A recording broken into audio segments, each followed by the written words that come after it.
The best riders in the world of motocross are ready to do battle here in Tennessee live on NBC. Ryan Dungey, Ken Roczen, and the rest of the field about to square off for 30 minutes on a rough motocross track. 5 450 class motos. He dominates Moto 2. Eli Tomac leaving no doubt who the man is here at Hangtown. 5 victories. Does it again. Huge win for Eli Tomac. Checkered flag coming out. Fans are pumped. Eli Tomac wins here in Colorado. The 2015 Motocross Championship was going perfectly for Honda rider Eli Tomac until suddenly it wasn't. That he has just figured out. Oh no! Huge crash! That's the section we talked about. That is the gnarliest section. Round 3 in Colorado changed everything. So Roczen is the benefactor here. He's got a solid lead. Dungey is closed in just a little bit. As the title fight rolls into Tennessee, the contenders battle for momentum. Oh, Roczen's down! Are you kidding me? This second. Unbelievable. And Roczen's down again. But he was maybe a little upset himself. The season didn't quite start the way he wanted it, but here we go. Ryan Dungey wins here in Colorado. 450 Moto 2 is moments away.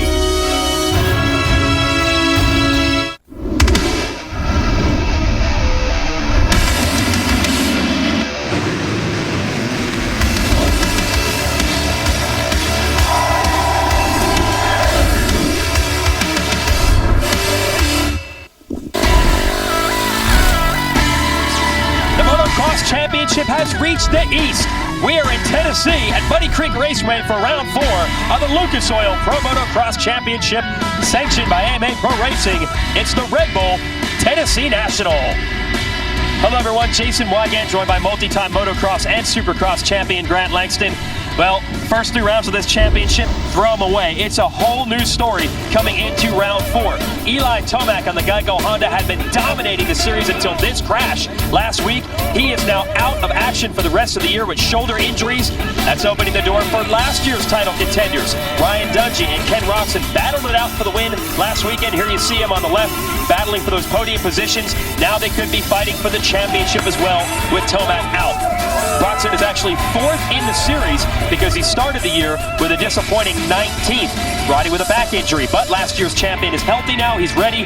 He needs to start winning races, though, quickly, Grant, because Ryan Dungey has now inherited that points lead from Tomac, and Dungey's a hard one to beat once he gets out front. Mr. Consistency now finds himself. Yes, he may have had a gift, but that's racing. He's now the points leader. But I think the big benefactor out of this whole thing, Jason, it's got to be Ken Roczen. Defending champion, has that back injury. He's getting better. But I think with Tomac being out, he's only 35 points out of the lead, and he's got that carrot dangling in front of him. I expect this to be a killer season as it goes on. Expect these two to duke it out till the end. Let's give you the rules of the road here in motocross. We actually will race twice in this 450 class and total up the results of both races to determine an overall winner. And we completed the first race earlier today. And Dungey and Roczen expected to be the stars in this one. However, a spoiler in the mix. First, a couple of Yamaha riders, Justin Barcia and Phil Nicoletti, get out front, but Barcia in the 51 in the lead. Lap 1 goes down hard, almost takes his teammate with him. Ouch. But he would have a remarkable comeback getting into the top 10. But here, Dungey battling with Nicoletti for the lead, gets all the way over that jump, gets his bike up the inside, as you see on board with Phil Nicoletti. He's on the outside. And there's Dungey, comes up the inside, takes that line away, and he would start stretching it out from here. Now, we anticipated that Roczen might catch him, but no. A Husqvarna rider, Jason Anderson, would split them and finish second, leaving Roczen in third, and Dungey goes on to win. This just about an hour ago. The riders have had only a short amount of time to rest, relax, rehydrate, get the bikes fixed up, and come back to the line for this second race, which will determine your overall winner. Now, let's reintroduce Georgia Lindsay. She's a third member of our broadcast team at the GoPro starting gate. Yes, Jason, you just meant hydration talking there. And that's because right now the degrees is 80 degrees Fahrenheit, but it feels like 90 degrees Fahrenheit. These riders are riding for 30 minutes plus 2 laps. Within that time, they sweat averagely about a gallon of water. So rehydration and those electrolytes in between races are extremely important. They've got to get that core body temperature down. So in between motos, they either have a cool bath, ice bath, or a shower or something like that. But it's definitely not for the faint-hearted. Now, motocross, one of the most physically demanding sports in the world, and you have to do it twice in a 2-hour span. Stay with us.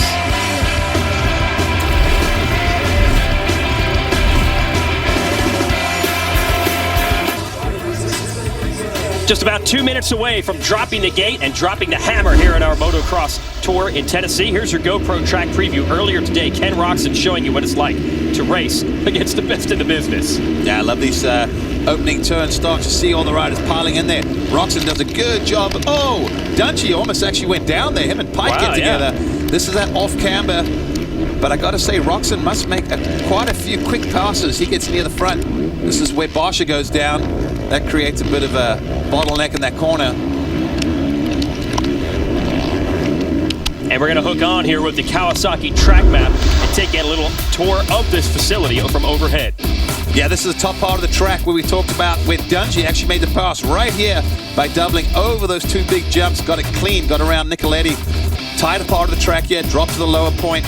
This section a little bit different, couple more rollers, step up into that turn, then right, left.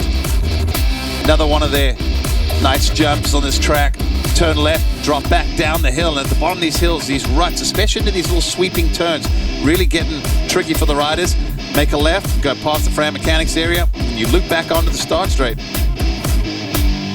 That's a lap here, and the best lap of all this morning by Ryan Dungey. Wins the Bud Light Fast Qualifier Award. So he's had the fastest qualifier time, wins the first moto. Let's see if he can do it here in moto number 2.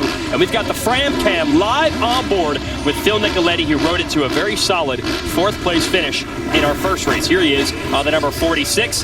One more thing to do. KTM keys to the moto. How do you win here at Muddy Creek? Well, first thing we talked about weather change. It's hot and humid out there. Hydration is key. Can these guys come back for another good moto? Line selection. This track is always changing.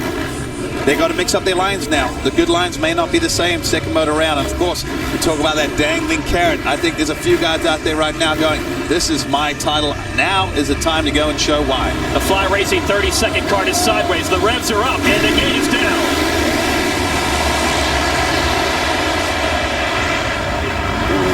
On the inside, Barsha at 51, trying to get another hole shot. He gets edged out. It's Ken Roczen going to pick up the award from motosport.com, leading them out of turn 1. Roczen desperately needed the good start. He got it. We're on board with Nicoletti, who's just outside the top 5. And already you see the dirt flying here at Muddy Creek. Yeah, they would have thrown down a little bit of water, keep this track nice and moist for the moto. So opening laps just a little bit slick in some spots, but great start for Ken Roczen. This is exactly what he wanted. And the question is, where is Ryan Dungey, Moto 1 winner? And he won it convincingly. He's got his work cut out now, Jason. Second place is Cole Seeley on the number 14. Then Barsha up to 3rd. So Roczen, last year's champion and last year's race winner here on the Soaring Eagle Jimmy John Suzuki. Look at Barsha on the blue Yamaha trying to make a move. On the outside now, this big uphill jump, trying to get Seeley on the number 14, who's 2nd. And Blake Baggett, number 4, is 4th. And he's trying to get Barsha for 3rd. Yeah, a lot of scrapping going on in these opening laps. And we see on timing and scoring, Ryan Dungey, 12th place. Look at these guys airing out that huge jump. Everything they've got on those 450 machines just to get over. Guys still pretty tightly packed right now. So if you're Ryan Dungey, you got to... Oh, a stall! Barsha stalls and then gets into the batters. He lost his momentum. And as you know, from riding either a bicycle or a motorcycle, you come to a stop. It's hard to keep that thing upright. And the benefactor of all that, Ryan Dungey with the blue riding gear, the orange number 5, has quickly climbed from 12th, as you saw it only a few turns ago. He is now right behind Baggett, so that will put him in 4th. Amazing early comeback for Dungey. That's 8 riders he's got through in a half of a lap. Well, the best time to make a lot of passes is when everyone's bunched up like this. Look at him come at the inside. He's going after Baggett already. How's this line going to work out? Baggett carries that momentum. Dungey's going to square him up and see him get to the inside, but gets a face full of roost. I was going to say, man, he got nailed by rocks and mud coming off the rear wheels of Baggett. Baggett on the Yoshimura Suzuki, a rookie in this class out of California. Dungey, a 2-time champ and this year's points leader. He's been at it for a while, but he knows with his experience, you've got to make the moves early as Ken Roczen tries to get away out front. Fantastic battle for 3rd. Dungey keeps trying the long way around. Is he going to get it? Baggett cases that jump. That's just enough that Gave Dungey that extra momentum to get around and bag it, try to square up the inside, but clip that jump and it robbed just enough speed. So Dungey now makes another pass. He's into 4th place. That's why I was just saying a lap ago, Jason, he's at 12. He's got to get through a lot of those guys quickly. Now there's no need to panic. He knows he's got the pace. He can see the front 3 guys. When he goes over that jump, he'll see 1st, 2nd, 3rd coming out of that turn. But Roczen is starting to pull away. Dungey will see that too, so he knows, hey, got around Baggett, now got to go up to Seeley.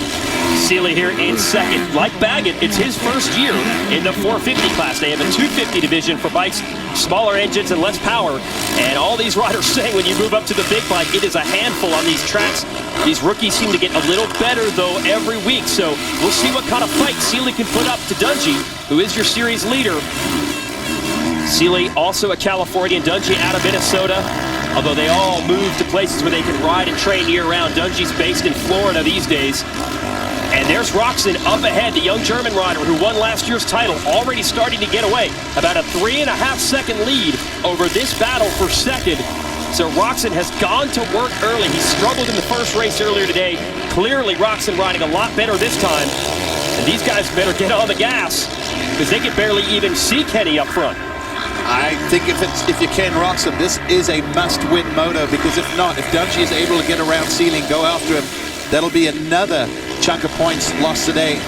And we already said, with his not a strong start to the season for Ken Roczen on the #1 Suzuki who's leading, this is exactly what he needs, because guess what? If he wins this moto and the things stay the way they are, it'll be a draw, a 3-1 and a 1-3. That means he won't lose points, and that's crucial. Plus, it'll give him the overall. But I have a feeling Dungey is not going to settle for 3rd place in this moto. And if he gets around Seeley, that'll be good enough for the overall. A 1-2, he'll gain 2 points on Ken Roczen. But from Ken Roczen's point of view, he can't control what's happening behind him. He has to go out and win this moto and start reminding Dungey that the champ is back. Dungey all over Seeley right now, but Seeley not making it easy on him, and you still see Baggett back there circulating in 4th. Nicoletti with our helmet camera is 5th. Barsha, who had that early mistake after the good start, 6th. Matt Lemoyne 7th. Justin Brayton, Brock Tickle, and Will Hahn round out the top 10 here in Tennessee. That jump new this year. They basically took 2 big jumps and turned it into 1 monster jump. And amazing that these guys are clearing it every lap. Got a rider down off the side of the track. I think that's the 35 of Kyle Cunningham. Yeah, he's had a bit of a miserable day. Kyle, a true privateer. A little mechanical in that first moto, set him on the sidelines. And Dungey is right there looking for some sort of daylight, some area where he can make the pass. But Seeley holding his own. And for these young riders coming in, the experience you get riding with the best in the biz like Dungey is going to help. All the brakes together, all the gas together in every corner. Yeah, Dungey had to get on the bind. It's just a little bit hard there. Seeley kind of squared that corner up a little bit. Dungey almost ran at the back of him.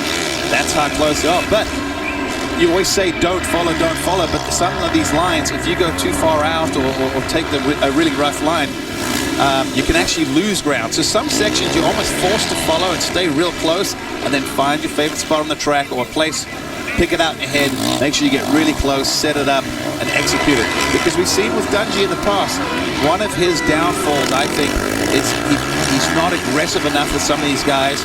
And you see there another little mistake.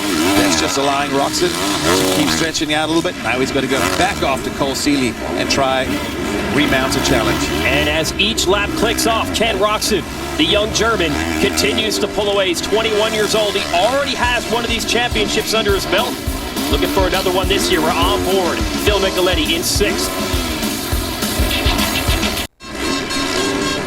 Oh, Ryan Dungey just able to take the measure of Cole Seeley. Dungey on the #5. Spent about 2 laps all over Seeley to try to take 2nd place here. Lucas Oil Pro Motocross from Tennessee, the Red Bull National. Here's the pass. Well, right here, Seeley using that line where he's going up the bank, but Dungey charges into this rough stuff, just launches through the turn.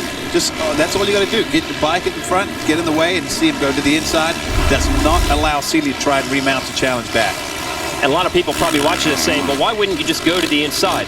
That outside line Seeley was on was glass. It was so smooth, so much easier to ride it. Dungey was willing to take the risk. I'm going right into the bumps to try to make this pass. And that just comes down to commitment. He knew he had to make something happen, because this guy, Ken Roczen, If you give this guy some momentum and he starts feeling the confidence, we've seen him getting stronger with each and every week.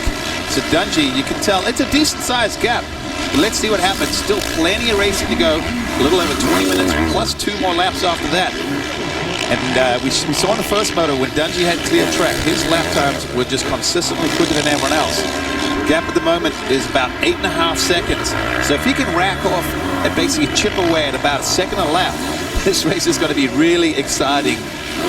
Probably by about the 2-lap mark. Oh, that'd be great to see those two battle. We have another 2 riders set to battle. Seeley in 3rd, and don't count out Blake Baggett here in 4th. He is known for getting stronger late in these races. Georgia Lindsay giving us an update here on the 4th place rider. Yes, I was speaking to Tom Baggett, Blake Baggett's dad, this morning, and he said the main thing that he's trying to do is actually lose weight. Would you believe it? Oh, sorry, put on weight. Because as you're holding down a 450cc motorcycle, he's used to holding down a 250. It takes mass, body mass and muscle. He's got the muscle, he doesn't have the mass. So he's working with Ricky Johnson to try and put the weight on so that he can hold down that 450 machine. And right now, he looks like he's been doing a good job of it because he is flying. And Ricky Johnson, a legend, 7-time champion in this sport. Early in the year, when Baggett had first switched to the Suzuki team, he was practicing one day, and his team manager, Mike Webb, said, "Are you eating lunch?" And Baggett said, "Yeah," he was eating berries. They're like, "That's not going to work." I mean, we understand as an athlete, you want to be lean and mean, but you got to put on weight to ride these motorcycles with over 60 horsepower, and they weigh about 230-some pounds. So it's not just the weight as much as the acceleration they're able to give, and then you got to hold on to that thing. It's both the weight, force, and mass, so to speak, that they've got to wrestle with. Here is Barsha, who's in 5th out of 51. Auto Trader, Toyota, Joe Gibbs Racing, Yamaha. And when you hear people talking about gaining weight, we're not talking about sitting on the couch eating cheeseburgers every day. We're talking about strength, getting some more muscle mass. Phil Nicoletti running the Fram Cam, having another solid ride for Nicoletti. Kind of keeping his teammate, who's, you know, if you look at it, Bosch is the team leader of the team, and Nicoletti's hanging on to him, so great ride here for Phil once again. And these two, Nicoletti and Barsha, they ride together a lot during the week. They've been down at Club MX, which is a popular riding spot in South Carolina, actually not too far from here, I think about an hour and a half away. And when they hook up like this in these battles, you've been there before, when you're racing against the guy that you ride with during the week, it takes a lot of pressure off. Yeah, it helps. It definitely helps because you know your competition and what they're doing, and you can learn from them as well. Yep, so it's a friendly battle here for the 5th place spot. Hey folks, you thought you knew the game of golf, but get set for an all-new golf adventure where speed, endurance, and strength come into play. Don't miss the series premiere of Altered Course, Monday, June 15th, 9 Eastern, on the Golf Channel. Ken Roczen continues to lead Ryan Dungey, trying to track him down halfway through here in Tennessee. Long before the current crop of motocross heroes were even born, Roger DeCoster was the man.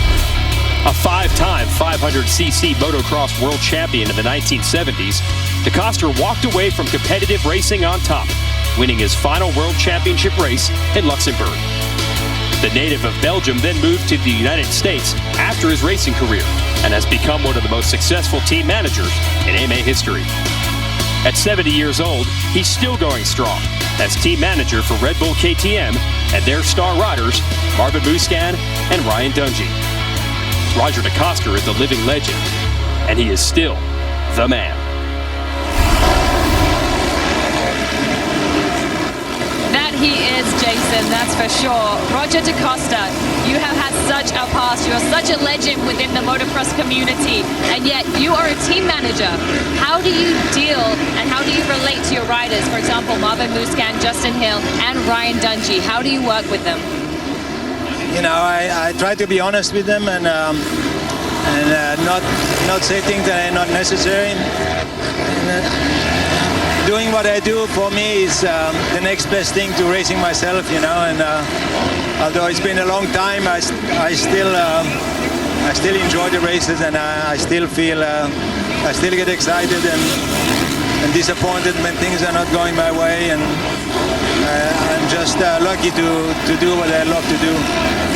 On that note, I'm going to let him get back to watching Ryan Dungey on the track. Thank you so much, Roger DeCoster. And just another note out there, guys. It is actually starting to rain. So goggles are going going to be an issue, I'm sure, guys. And probably traction as well. This bike that Ryan Dungey is riding, this Red Bull KTM, this is a big change, and Roger DeCoster, a big part of that. Remind you, in 15 minutes, you can save 15% or more on your car insurance. We are 15 minutes away from the final lap of this race as Ryan Dungey on that KTM, tuned by Roger DeCoster, tries to close on Ken Roczen, and he has closed. It was 8.8 seconds at one point. It is now 6.9, so almost 2 seconds made up by Dungey. Watch the countdown clock there, 13 minutes and 19 seconds before the 2 laps to go sign comes out. Dungey's got a shot, and now we have the X factor. It's raining. Well, if this rain picks up, this could become a big problem for these guys because none of them are running roll-offs. So what happens is when the raindrops hit your tear-offs, you're starting to pull tear-offs. Just it'd be like being in a car and your windshield wipers don't work. With these guys, they have these clear plastic tear-offs, so they rip them. But the problem is, with the rain, you have to rip them more frequently just so you can see, so you don't have raindrops everywhere. So this could be quite interesting, especially if Dungey does get up to the rear wheel of Roczen and runs out of tear-offs. That could be a big issue.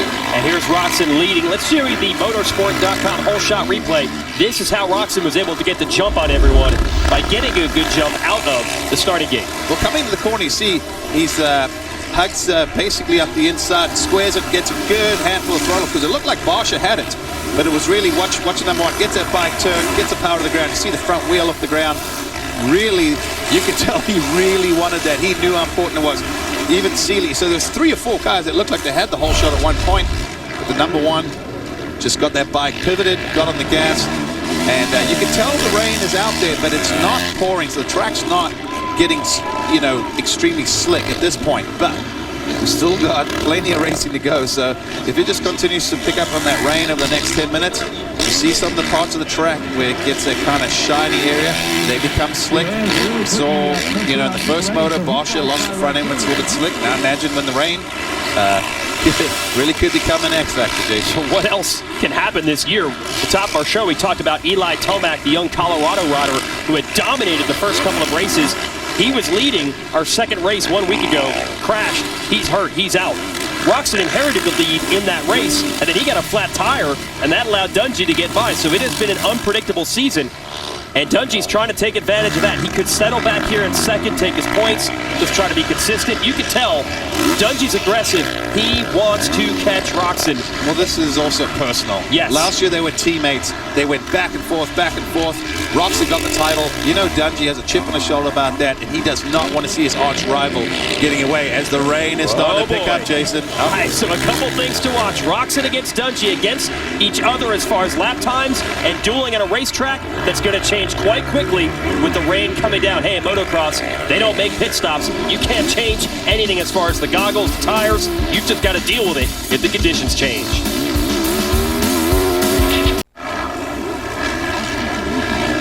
A driving rain now having an impact.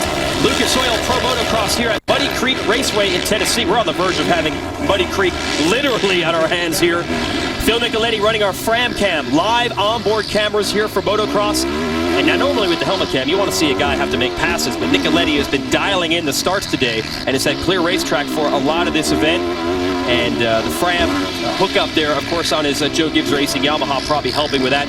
I'd show you, this is the Fram starts done right in motocross.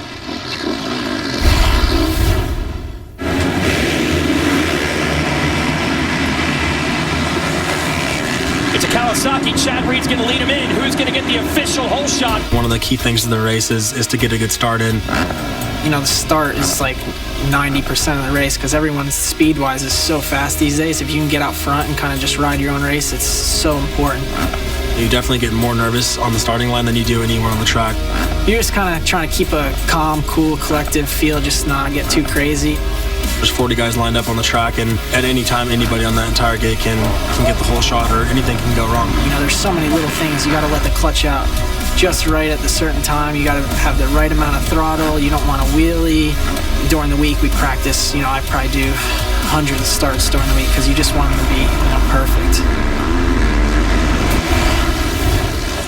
And the start was done best by Ken Roczen. He did it right. Got this motorsport.com hole shot. And Ryan Dungey, a big mistake the last time around. He had gotten the gap down to about 6.5 seconds, and then suddenly it's 12.5. I don't know if the rain had an impact or not. But what a turnaround for Roczen. The first moto, he was not able to match Dungey's pace. He finished third. He was disappointed in that. What a bounce back here for the defending series champion. If I was to take a guess, I think Dungey may have gone down because he lost 7.5 seconds to Roczen. So I'm wondering if maybe with the slick conditions, if he didn't just tuck that front end. One good thing about these KTMs, they do have an electric start. So if he stalls it, and I think we got it here. Have a look. See what happens. Picking the motorcycle up. Yep. So he tipped over in that corner, but you can see bikes running, or he hit the start button, off he goes. But just enough that probably was just enough to derail his charge to the front. But the big X factor is the changing track, and vision is going to become a problem. The track's going to get slick. So what happened to Dungey could very well happen to any one of these riders out there. About Roczen still hucking that gigantic 100-foot double tabletop jump. That was a little scary coming into it. Plus, as you had alluded to when it started raining, the vision has to be an issue. There's no way he's seeing perfectly out of those goggle lenses with the rain coming down. That's making it that much harder. Well, what you might even see these guys doing, especially in the not so, you see Ken, there's no one in front of him, but he has to pull the tear off because he's got so much moisture on the goggle. Yeah. And that really affects a rider when things are blurry. You can't pick your lines. But you'll also see sometimes when it's not, maybe on these straightaways, but it's not so rough, watch the head. It'll tilt down a little bit because he's trying to use that visor on the helmet as almost a shield to stop the raindrop pelting onto those goggles. What a bounce back for Roczen over the last couple of weeks. Last year he won this title on a KTM. He was Dungey's teammate. Switched to the Suzuki team, which is co-owned by Kerry Hart and Ricky Carmichael. And big things were expected. Started the year off of the indoor Monster Energy Supercross Tour on fire. Won 2 of the first 3 races. Then in a big crash, hurt his ankle. And within a few weeks, he was unable to continue. So he spent a few months rehabbing it just to come back for this Motocross championship. And then a few days before our opener, he hurts his back. He can barely even get on the bike. Struggled big time at our opener to score a handful of championship points. Here we are, 3 weeks later, and he's going to try to win this moto. I cannot believe how quickly he's been able to rehab and get back up to speed. Did help getting a big epidural in the back, which has helped dull the pain, but he hasn't been able to ride and train like normal, and he's still riding well. So Roczen getting away. The fans here appreciate it. The weather doesn't dampen the spirits of motocross fans. They're pumped. We're watching a battle inside the top 5. Jason Anderson just able to slip past Cole Seeley to take over 4th. Here's Anderson, the white Rockstar Energy Racing Husqvarna. The red bike, that is Seeley on the Team Honda HRC machine. Pushed back to 5th. And Justin Varsha is right behind him in 6th on the Joe Gibbs Racing Auto Trader Toyota Yamaha. So a good 3-rider fight right now. And yes, they're dealing with the weather as well. Still raining here in Tennessee. Not too far away from Bristol Motor Speedway.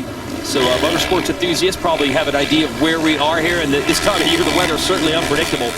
We had rain all week, then perfect weather yesterday and all day today until about 15-20 minutes ago. It started coming down. The riders go to the starting gate not expecting it to rain. So they've had to adapt on the fly, and all you can do is really adjust your riding style. You can't change the motorcycle mid-race. Well, exactly. Tires start becoming an issue because with the slick conditions, these tires, the ones they picked were based on where the track was. Talk about goggles, I think guys predicted the rain, and a lot of them would have gone to the roll-off. So I think this caught a few people a little off guard. But that's racing. Like you said, they won't stop the race for some rain or do anything like that. No. And just to clarify, you can pull in the mechanics here and switch your goggles out, but you lose a ton of time. Yeah, good luck with that if you lose a minute or so. But look how close this battle is between these two. Well, here's how Anderson made the pass on the 21. Yeah, basically coming out of that top turn after the start, he basically squared it up, got on the gas hard, and went around the outside. All right. In motocross, the outside line helps twofold. Obviously, you have the momentum, but then you have these jumps. You carry that much more speed into them by using the outside. You can really take advantage. Anderson looking forward on the track now, even over to the side a little bit, trying to see who's next. He's 4th as he rips one of those tear-off lenses off of the goggles. He would love to catch Blake Baggett, who is in 3rd. Baggett and Anderson, 2 of the younger riders in this 450 class, and they've had some run-ins this year, but I don't know if Anderson's going to have time to catch Baggett. He's going to have a little bit of luck. I mean, the gap is close to 9 seconds, so with a little over two laps and about a half, 3/4 to go. That's quite a bit of time to take out, but anything can happen, and we've already seen that happen. Dungey went down. Oh, now we see a little sunshine peeking through. Yeah, try to predict that. Welcome to the rolling hills of Tennessee. Okay, so we got jumps and probably rainbows here. Some of the spots of the track, we have rain and sunshine mixed together. Anderson still getting over that massive 100-foot double tabletop jump. It's supposed to be 2 jumps. They're just turning it into 1. Now, Barsha was right behind these riders. Now it's a gaggle of lappers. There's Barsha. He has lost a bunch of ground. So that previous lap, I think it was right around this section, he was right behind Seeley. Now all of a sudden he's down by about 7 seconds. So he must have had a mistake, which is easy to happen on this track. We've seen a lot of the top guys making mistakes. You know, they're pushing, they're trying to get everything they can out of these machines and go as fast as possible. And every time they come around, the track is just definitely changing a lot more rapidly. Whoa! Oh! Wow. Nice little flying W there. Bam Bam lands without the feet on, but hey, as long as he's got his hand connected to the throttle, you know, Bam Bam's going to grab a handful. That is how he does it. He probably didn't even consider that out of shape. A couple more lap riders coming through. The next rider in the order should be Roxon's teammate here, Brock Tickle, who grew up racing on this track, originally from North Carolina, and in motocross terms, Tennessee and North Carolina, you're talking where he lived, probably a 6-7 hour drive. That's nothing to get to the best motocross track in your area. So he knows this track very well, Tickle. Behind him would be Justin Brayton on a BTOsports.com KTM. And Nicoletti with their helmet cam pushed back to 9th. Ryan Sipes is 10th. Sipes only races this tour part-time, races in the woods these days in the Grand National Cross Country Series. He showed up to this track today, 12th in our first race, 10th in this one. Good job by Sipes. Here is Tickle, though, kind of in no man's land right now. Not close enough to catch Barsha, not being pressured by Brayton, all alone in 7th. And that has been the story for this guy. He rides well, but he never gets that start. Here's Ryan Sipes. This guy is going to be very tired on Monday morning. He'll race an hour plus of very intense motocross here in Tennessee. Then he gets in the motorhome and drives to Ohio tonight to race a 3-hour cross-country event. That's the series he competes in regularly on this Rockstar Air Group Husqvarna. So he's got to ride basically 2 events that would completely exhaust you down to nothing in a 2-day span, but he loves motocross. His full-time job is the cross-country events, but he's not going to pass up a chance to race this track on an open date. A lot of those guys do have a great fitness base because of the fact of those long woods-type races where they're several hours, so those guys are in great shape.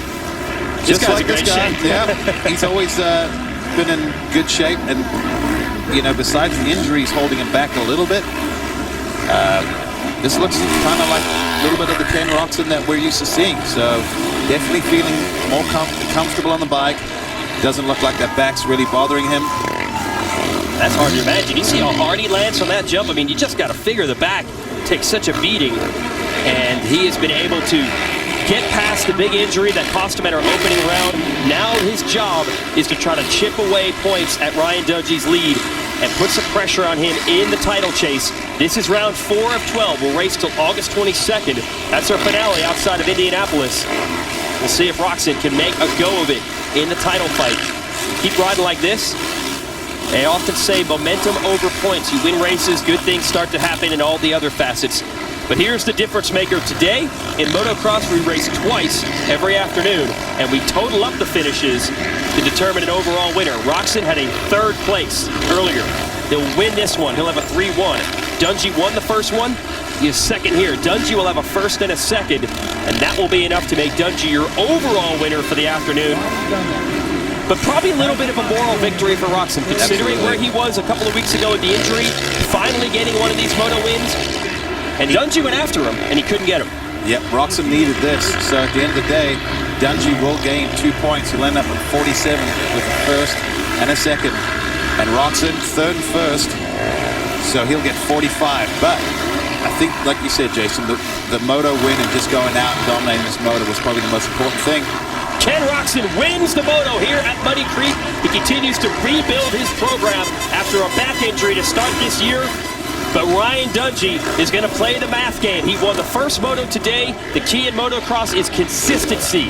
A win and a second here in this one. He'll just edge Roczen, who has a third and a first this afternoon, and that will make Dungey on the Red Bull KTM your overall winner of this Red Bull Tennessee National. And it appears that these two are going to be an even matchup and battling for the championship all summer long. Dungey and Roczen, they did it last year, came down to the final race, and that could happen again here in 2015. Yep, there's a lot of mutual respect between them, but I really want to beat each other so bad. And Georgia is down with our overall winner with a second and a first today. It's Ryan Dungey. Yes, and you know what's so great about this? This is your 40th finish overall. This one today, 40th. So huge congratulations, 40th overall with you there. Obviously, you had a moment in that one. You were chasing for the lead. You made a small mistake, but what happened? Well, it all backed up to the start. I spun off of it, and the gates weren't a lot of traction this week, and I knew that, but I tried to be light on the gas, and I spun. I got too far forward and attacked it too much. But catch up was gaining a little momentum, and then that lapper, I mean, sometimes it's frustrating, but you know, just got to look for those things. But it's racing, like I said, and we put a hard charge. You know, that effort was good considering we got second, but with the overall feels good too. And we put in two hard motos today, and that's what counts. You know, at the beginning of the season, you said you were having trouble getting things to exactly how you want it. Do you feel like now you've kind of got to that place?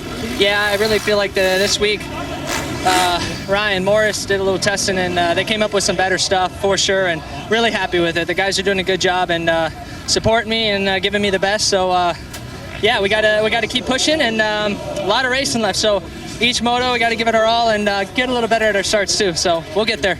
Well, congratulations on your 40th overall win. Well done. And that's third all time. Only Ricky Carmichael, James Stewart, and now Ryan Dungey have won 40 times in Lucas Oil Pro Motocross.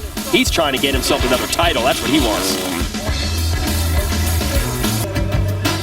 Saw a little bit of everything in the racing today from Tennessee.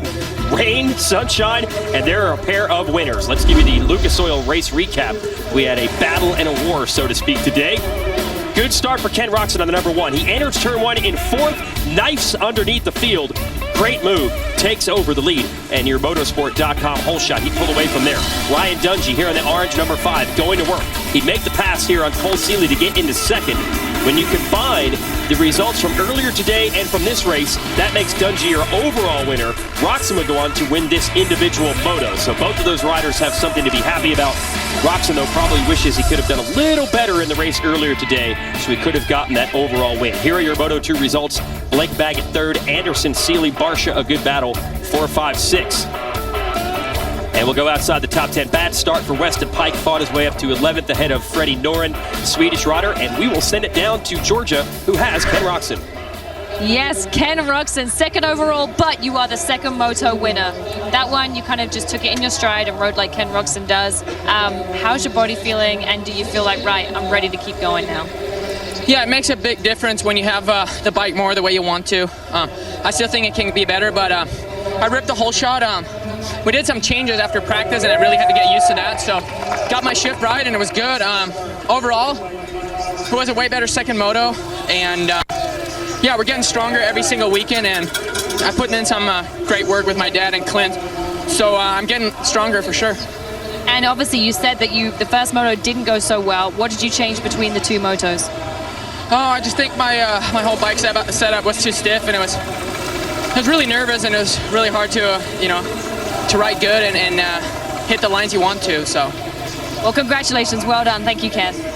Here's your overall results. Roczen finishes second for the day with the third and the first. Jason Anderson on the podium, third place for the day, just edging out Baggett. Nicely done for him. Phil Nicoletti is fifth. Let's send it back to Georgia. Yes, Jason Anderson, second podium of this season. What a strong ride for you. Do you think that you can compete to maybe eventually complete a race in first place? Yeah, for sure. I feel like I got it in me, and I just need to keep riding up front and kind of learn that pace up there. I'm riding with the elite guys, so it's kind of intimidating, but I couldn't do it without my whole team: Rockstar Energy Racing, Husqvarna, Hilton, Arrow, Thor, Dragon, Alpine Star, Stan Sox. There's a whole crew behind me, and super excited to get another podium and put that Husqvarna up here. Like you just said, you're riding with the elite guys. To you, I mean, these guys you looked up to for quite some time. How do you kind of calm your nerves down with that? Yeah, I mean, like Ryan, you know, I saw him riding his rookie Supercross when I was like 11 years old. You know, so it's pretty surreal to be up here riding with them, and you know, I'm just blessed to be battling with the front guys and being one of them and have a factory ride on the 450 class. It's good. Well, huge congratulations. Well done, Jason Anderson. Here are your series point standings. Anderson moving back up, had a couple of bad races. He is 6th. Dungey, the lead is 37 over Roxon, who has now jumped to 2nd in the championship. The idle Eli Tomac, sad to say it, he has dropped back to 4th. He will not return this year due to injury. Let's send it back to Georgia with Blake Baggett. Blake Baggett, congratulations. 3rd, obviously in that moto, 4th overall at the race this weekend. For you, you went from 250 to 450 class. You're wrestling with a 450 machine. We were talking earlier about how you're a small guy. It's kind of tough, but do you feel like right now you're starting to get a swing of things? Yeah, starting to slowly figure it out. Just trying to make the bike a little bit easier for me to ride. Small dude, so when it gets kicked around, it feels like it gets kicked around a lot, but it doesn't. So just got to keep getting used to it and just keep getting better and better each weekend, and we're just plugging away. So just got to give it up to the whole Yoshimura Suzuki team. Just One helmets, Onio gear, CD boots, Scott goggles. Thank you guys. Well done, Blake. All right, Baggett and Anderson, 2 rookies in this class, representing themselves well. Hey, we have the 250 class second moto coming up tonight. Dial us in on NBCSN at 11 p.m. and a highlight show midweek. And then we're going to High Point, Pennsylvania, just south of Pittsburgh next weekend. MAV TV and NBCSN will have your coverage starting at 1 p.m. Eastern and 3 p.m. Eastern. Again, that's next Saturday, live motocross. MAV TV and NBCSN as this championship rolls on. Well, we knew that Roxon was going to be stepping up. He finally got that breakthrough moto win this year. Do you think he can start closing the gap on Ryan Dungey, who collects the big Tennessee rifle for taking the win? But Roxon's coming on. Yeah, Roxon's peaking at the right time, and like I said, I think with Tomac out, that really put an extra little spark because that really blew this championship over, or wide open, I should say. So I think a lot of these guys are going, hey, I can win. You know, Anderson's alluded to it. Baggett said he's getting closer. And of course, Roxon come out, had a solid win. Good for those guys. But you're still going to have to go through Ryan Dungey, one of the most solid and consistent guys in the history of this sport, and 3rd on the all-time win list, trying to win this championship. For Grant Langston and Georgia Lindsay, I'm Jason Weigand. I want to thank you for joining us for live motocross coverage here on NBC. Congratulations to our second moto winner, Ken Roxon, and to our overall winner, Ryan Dungey. Expect those two to be battling for this championship all summer long. You can watch it right here on NBC and NBCSN.